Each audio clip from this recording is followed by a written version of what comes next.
ರಾಜ್ಯಕ್ಕೆ ದೊಡ್ಡ ಅನ್ಯಾಯ ಆಗಿದೆ ಅನ್ನೋದನ್ನ ಹೇಳಲಿಕ್ಕೆ ಬಯಸ್ತೇನೆ. ಇದು ಜನ ವಿರೋಧಿ ಬಜೆಟ್, ಕರ್ನಾಟಕ ವಿರೋಧಿ ಬಜೆಟ್. ನಾವೇನ್ ತೆರಿಗೆ ಕೊಡ್ತಾ ಇದೀವಿ ಆ ತೆರಿಗೆಯಲ್ಲಿ ಏನ್ ನಮ್ಗೆ ಪಾಲು ಸಿಗ್ಬೇಕಾಗಿತ್ತು ಆ ಪಾಲಿಲ್ಲ.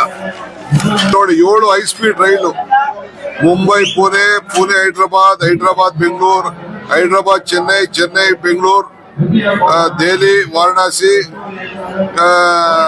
ವಾರಣಾಸಿ ಸಿರಿಗಲಿ. ನಮ್ಮಿಂದ ಪ್ರಾರಂಭ ಆಗಂತದ್ದು ಯಾವುದು ಹೊಸ ರೈಲಿಲ್ಲ. ಸೊ ಎಲ್ಲ ರಾಜ್ಯಗಳಿಗೆ 5 ಯೂನಿವರ್ಸಿಟಿ ಟೌನ್ಶಿಪ್ ನಿರ್ಮಾಣ ಅಂತ ಹೇಳಿದ್ದಾರೆ. ಸೊ ಇದು ನನಗೆ ರೈತರು ಕೂಡ ಯಾವುದು ಒಳ್ಳೊಳ್ಳೆ ಸ್ಕೀಮ್ಗಳನ್ನ ನಾನು ಇಲ್ಲಿ ನೋಡ್ತಾ ಇದ್ದೆ.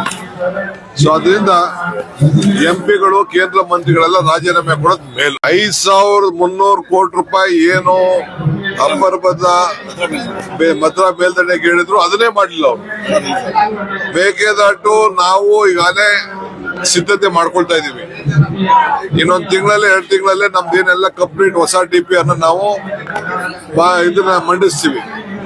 ಫಾರೆಸ್ಟ್ ಜಮೀನಿಗೆ ಆಲ್ಟರ್ನೇಟಿವ್ ಜಮೀನು ಏನು ಅಂತ ಅದಕ್ಕೂ ಕೂಡ ಆಲೆ ರಾಮನಗರದಲ್ಲಿ ಕಚೇರಿ ಮಾಡಿ ಮಂಡ್ಯ DC-ನ ಅದಕ್ಕೆ ಜವಾಬ್ದಾರಿನ ವಹಿಸಿದೀವಿ.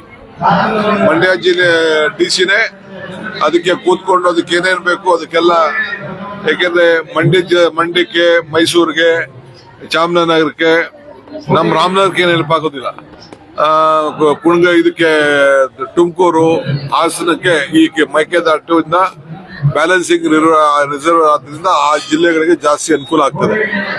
ಆ ದೃಷ್ಟಿಯಿಂದ ಅವ್ರಿಗೆ ಅನುಕೂಲ ಆಗ್ಲಿ ಅಂತ ಹೇಳಿ ನಾವು ಮಂಡ್ಯ DC-ನೇ ಇದಕ್ಕೆ ಇನ್ಚಾರ್ಜ್ ಆಗಿ KRS ಅಲ್ಲಿ ಇದ್ದಂತ ಚೀಫ್ ಇಂಜಿನಿಯರ್ ಕೂಡ ಜವಾಬ್ದಾರಿಯನ್ನ ನಡೆಯೋದಿಲ್ಲ. ಅವರು ರಾಜಕಾರಣನೇ ಮಾಡ್ತಾವ್ರೆ. ಇದು ರಾಜಕೀಯದ ಬಜೆಟ್. ನಮ್ಮ ರಾಜ್ಯದ ಮೇಲೆ ಕಾಂಗ್ರೆಸ್ಗೆ ವೋಟ್ ಹಾಕ್ಬಿಟ್ರು ಅಂತ ಹೇಳಿ ದ್ವೇಷ ಕಾರ್ತಾ ಇದ್ದಾರೆ.